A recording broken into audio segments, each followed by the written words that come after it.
जय हिंद, जय Bharat. Indian driver, भारतीय ड्राइवर जिंदाबाद। भारत माता की जय, वंदे मातरम। आपका सेवक सुरेंद्र प्रसाद, आप देख रहे हैं फेसबुक पेज ड्राइवर एकता अमर रहे। साथियों, आज डेट है 22 तारीख और चंद लम्हे, चंद घड़ियां जो है 1 सितंबर ड्राइवर दिवस को लेकर रह गए हैं। तो आप सभी से निवेदन है कि 1 सितंबर की जो अभियान है हर गली, हर मोहल्ले पे पहुंचना चाहिए। देखिए, मैं पिछली बार भी और एक बार नहीं कई बार कह चुका हूं कि हमारी कोई लड़ाई मोटर मालिक से या ट्रांसपोर्टर से नहीं है, ना ही ये हमारे कोई दुश्मन है। हमारी लड़ाई तो भ्रष्टाचारियों से है, हमारी लड़ाई तो भारत सरकार से है, राज्य सरकार से है। तो हमें इस पर विचार करने की जरूरत है। कोई भी मोटर मालिक ये ना समझे कि हमारे विरुद्ध है, या कोई भी ट्रांसपोर्टर ये ना समझे कि हमारे विरुद्ध है। हमारी लड़ाई जो है गरीब मजलूम ड्राइवर को इंसाफ दिलाना, उसको मान सम्मान दिलाना, उसको हक दिलाना, उसको फंडामेंटल राइट्स, यानी कि आज जो आप लोग देख रहे हैं कि भारत सरकार के जो सूचना विभाग है, जिसको हम नीति आयोग भी कहते हैं, जो कि नीति आयोग आज चुप्पी साधे बैठा है। भारत सरकार के नीति आयोग, साथियों मैं आपको नीति आयोग के बारे में भी थोड़ा सा बता दूं। नीति आयोग क्या करता है? भारत सरकार को नीतियां बनाकर देता है। यानी कि जो मंत्री हैं, सेंटर मिनिस्टर हैं, या अपने उच्च न्यायालय है, वो उसमें नीति आयोग की बहुत बड़ी भूमिका होता है। नीति आयोग जो है सभी के लिए नीति बनाता है। पर अफसोस, दुख का विषय है कि भारतीय ड्राइवर के लिए नीति क्यों नहीं बनाता? हिंदुस्तान के ड्राइवर के लिए नीति आयोग, नीति डिपार्टमेंट नीति क्यों नहीं बनाता? ये एक सोचने का विषय है। और बड़े बड़े समाज सेवी, चाहे वो किसी भी धर्म से हो, किसी भी मजहब से हो, बड़े बड़े समाज सेवी जो कि अच्छे अच्छे कार्यकर्ता है, समाज सेविका है, चाहे वो किसी भी मजहब से निकाल के देख ले, किसी भी धर्म से निकाल के देख ले, पर ड्राइवर के मुद्दों पर चुप क्यों है? ड्राइवर के हक सम्मान के लिए चुप क्यों है? ड्राइवर के अधिकार के लिए क्यों चुप है? ये मेरा कुछ सवाल है। जो बड़े बड़े जो समाज सेविका हैं, जो अपने समाज के सेवा करते हैं, चाहे वो गौ की सेवा करते हो, चाहे पागलों को इलाज कराने की सेवा करते हो, चाहे वो शिक्षा के लिए बच्चियों को या बच्चे को पढ़ाने की सेवा करते हो, या अन्य जो है पागलों को इलाज करवाने की सेवा करते हो, या आपको मैं बता दूं कि गरीब आदमियों को, असहाय आदमियों की जो सेवा मदद करने की कोशिश करते हैं या करते हैं, वो आज ड्राइवर के मुद्दों पर चुप क्यों हैं? उनके मौन क्यों धारण करी हुई है? वो अपने मुंह में चुप्पी क्यों लगाए हुए हैं? या बात करें आरएसएस चुप क्यों है? आरएसएस भी एक हिंदू संगठन है, भारत सरकार के आरएसएस है। आरएसएस जो है भारतीय ड्राइवर के मुद्दों पर चुप क्यों है? आरएसएस क्यों नहीं बोलती? आरएसएस के मुखिया क्यों नहीं बोलते भारतीय ड्राइवर के लिए कि भारत में ड्राइवरों के लिए नीति नियम कानून बनना चाहिए, भारत में ड्राइवरों के साथ अमान्य व्यवहार नहीं होना चाहिए? हमारे आरएसएस के मुखिया क्यों नहीं बोलते? श्रीमान जी, अगर मेरी आवाज अगर आरएसएस के मुखिया तक अगर पहुंचती है, मेरी हाथ जोड़ के गुजारिश है कि आप भारतीय ड्राइवर के विषय पर चंद शब्द, चंद लफ्ज बोले।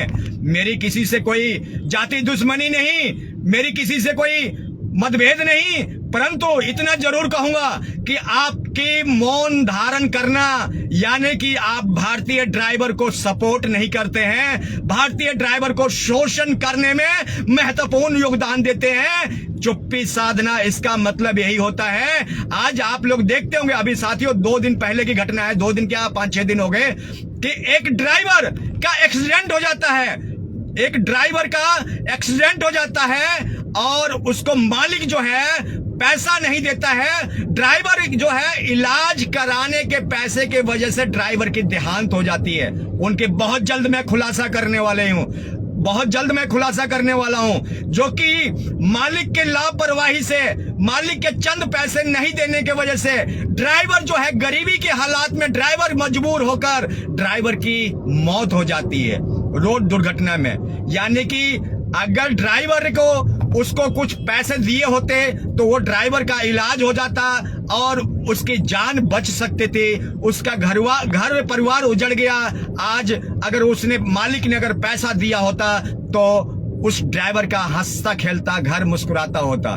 मेरे साथियों, ड्राइवर सड़क पे मर जाता है, रोड दुर्घटनाओं में मौत हो जाती है, परंतु उसके लिए कोई भी नहीं बोलता, कोई भी आवाज नहीं उठाता, उसके लिए कोई भी शोर नहीं मचाता।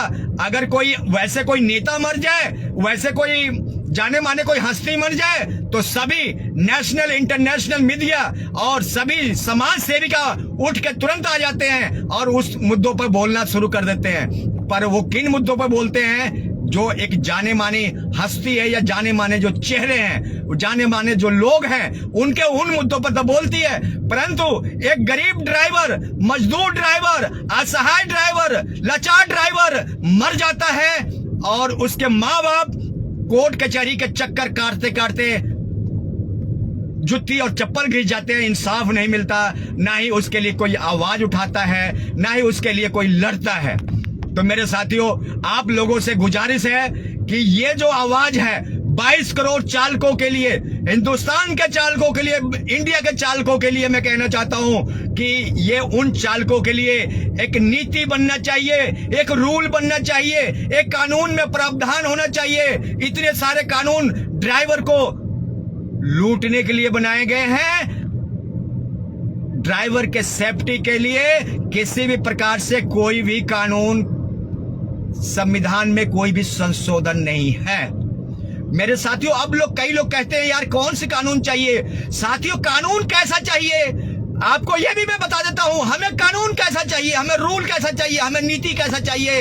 हमें जिस तरह से महिलाओं के लिए कानून बने हुए हैं, जैसे कि 12 साल से नीचे, 10 साल से नीचे से बच्चे से काम करवाना, यानी कि चाइल्ड कानून बने हुए हैं, जिस तरीके से नागरिकता कानून बने हुए हैं, इस तरीके से भारतीय ड्राइवर के लिए कानून चाहिए, रूल चाहिए, ताकि कोई भी व्यक्ति भारतीय ड्राइवर को पीड़ित ना करे, कोई भी आदमी भारतीय ड्राइवर को शोषण ना करे। अगर बाई दफे अगर भारतीय ड्राइवर आपको कहीं पर गलत नजर आता है, अगर कुछ गलती नजर आती है, उसके लिए न्यायपालिका बैठा हुआ है, उसके लिए हाई कोर्ट बैठा हुआ है, उसके लिए सुप्रीम कोर्ट बैठा हुआ है, उसके लिए पुलिस प्रशासन बैठा हुआ है। पर यहां पर क्या देख रहे हैं? यहां पर क्या देख रहे हैं? यहां पर यही देख रहे हैं कि हर एक आदमी ये सोचता है कि मैं ही कोर्ट हूं और मैं ही कचहरी हूं, मैं ही न्यायपालिका हूं। ड्राइवर को इंसाफ मिले तो मिले कैसे और किस तरह से मिले? अब ये तमाम हमारे वॉलंटियर, तमाम हमारे कार्यकर्ता जो लगातार संघर्ष कर रहे हैं 1 सितंबर ड्राइवर दिवस को लेकर, उन सभी कार्यकर्ताओं को मैं दिल के हृदय की गहराइयों से बधाई देता हूं, शुभकामनाएं देता हूं, जो कि आज एक भारतीय ड्राइवर की मान सम्मान राष्ट्र में पहुंचाने के लिए ग्रसित हैं, एकजुट करने के लिए ग्रसित हैं। मैं दिल से हृदय की गहराइयों से सभी यूनियन, सभी संगठन और सभी कार्यकर्ताओं को दिल से हृदय से बधाई देता हूं और उम्मीद और आशा जताता हूं कि आप लोग इसी तरीके से 1 सितंबर को अपनी आवाज बुलंद करके भाईचारा, यूनिटी और एकता दिखाकर, अखंड ड्राइवर परिवार की एकता दिखाकर जो है आप लोग अपनी एक भारत में झंडा यानी कि अपने पताका, अपनी नाम रोशन करेंगे। और मेरे साथियों, बातें बहुत हैं, बाकी आप लोग मेरी स्पीच जो है 1 सितंबर को जरूर सुनना। हम क्या बोलता है, सुरेंद्र प्रसाद किस मंच से क्या बोलता है, क्या कहता है, ये एक समय अब वक्त तय करेगा। और मेरी चेतावनी है उन शोषणकर्ताओं के लिए कि अब भारत का ड्राइवर सोया हुआ नहीं है और अनपढ़ और गंवार नहीं है, क्योंकि हम एक एक ड्राइवर को कानून के बारे में उनको जानकारी दे रहे हैं, एक एक ड्राइवर को रूल के बारे में बता रहे हैं, एक एक ड्राइवर को संविधान के बारे में उनको ज्ञान केंद्रित कर रहे हैं कि भैया ये तुम्हारा फंडामेंटल राइट्स है, ये तुम्हारा हक है, तुम ये काम मत करो, ये गलत है, ये काम मत करो, तुम्हें सजा होगी। तमाम हमारी कोशिशें, लगातार हमारे कार्यकर्ताओं की कोशिशें, हमारे अध्यक्ष, प्रदेश अध्यक्ष, जिला अध्यक्ष, ब्लॉक प्रधान, तमाम हमारे लगे हुए हैं, परंतु कहते हैं कि ऊपर वाले के घर में देर है, अंधेर नहीं है। आप लोग का प्यार और साथ मिलता रहा तो एक दिन वो दिन दूर नहीं है जो भारतीय ड्राइवर हिंदुस्तान के अंदर, भारत के अंदर, इंडिया के अंदर गर्व से कहेगा कि I love my India, I love my Indian driver, I love my Indian driver गर्व से बोलेगा। जो आज ड्राइवर शब्द से घृणा करते हैं, ड्राइवर होने से बताते हैं, एक दिन वही आदमी गर्व से बोलेगा कि हमें भारतीय ड्राइवर होने पर गर्व है, हमें हिंदुस्तान के ड्राइवर होने पर गर्व है, हमें इंडिया के ड्राइवर होने पर गर्व है। परंतु ये समय, ये वक्त कब आएगा, किस समय आएगा, ये तो ऊपर वाला के हाथ में है, हमारे और आपके हाथ में नहीं है। तो कर दिखाओ कुछ ऐसा कि दुनिया करना चाहे आपके जैसा, मेरे जैसा, सभी भाइयों के जैसा। तो मेरे साथियों, अब हर जगह से आवाज उठने लगी है, हर एक यूनियन से आवाज उठने लगी है, हर एक राज्य से आवाज उठने लगी है, हर एक जिले से आवाज उठने लगी है। अब जरूरत क्या है, हमारी एक यूनिटी की और एकता की जरूरत है। अपने भाइयों में कुछ मतभेद भी हो जाता है तो उसको सोशल मीडिया पर या समाज में उछालने की जरूरत नहीं है। सगे भाई भी आपस में कुछ कहा सुनी हो जाती है, जैसे कि हमारे धीरू भाई अंबानी 2 भाई हैं, वो अपने रिलायंस कंपनी जो है 2 है, आपस में भाई भाई अलग हो गए। तो बड़े बड़े राजा महाराजाओं के भी आपस में फूट डलता रहा है, होता आया है, उसको तो हम बदल नहीं सकते या ना ही हम कर सकते। परंतु इस घर के जो मसले हैं वो अपने घर में रखें, बाहर लेके ना जाए, गली में और चौराहे पर लेके ना जाए। इससे आपका ड्राइवर समाज का मजाक